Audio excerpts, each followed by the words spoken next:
explain the Act 4 quiz because it is different than what we've been doing before. We wanted to give you the opportunity to show what you know by actually writing. So basically for Act 4 quiz, what we want you to do, and you can read this for yourself, but what we want you to do is to track a character in Romeo and Juliet. Either one that has undergone a drastic transformation or maybe one that hasn't really changed that much. We want you to use the characterization terms that we've been learning. We want you to plot this character's changes or non-changes through the plot mountain because we're kind of on the downhill side of the mountain, as you may be figuring out. And lastly, we want you to end with a prediction for the resolution of the story. So we actually want you to use this plot mountain to help you outline the character's progress before you begin writing. Once you've done that, you're going to also find 2 quotes from the play that show the changes in this character.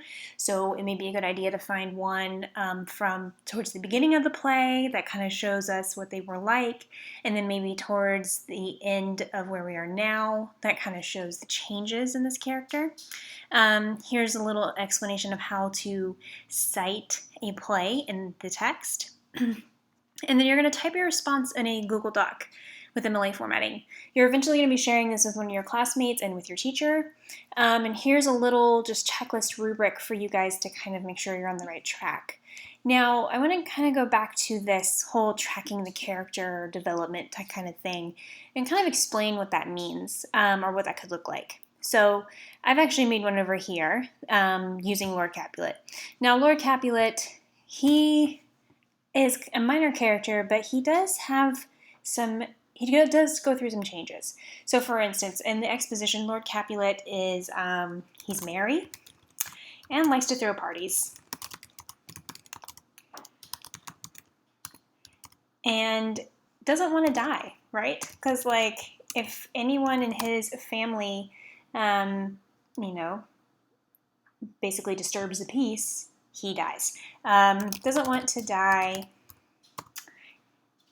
makes sure his family is peaceful. Okay, so that's the exposition. That's at the beginning of the story. He's merry, he likes to throw parties. He is very much a lord in that he wants to protect his family's name, but he also isn't really willing to die over it. The rising action, Lord Capulet, we see him when Paris comes to talk to him, that he really does love Juliet. He loves his daughter, wants to protect her,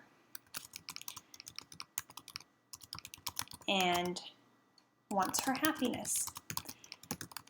He basically tells Paris, you can have Juliet's hand as long as, she agrees, basically, which we know eventually she does not. But it was kind of an awe moment, right? That like, oh, he really does love his daughter and wants to protect her.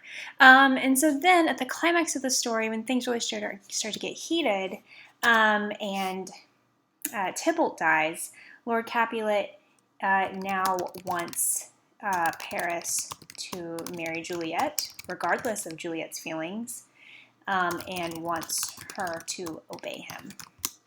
And we see this shift, and we kind of talked about that a little bit in class about why that might be.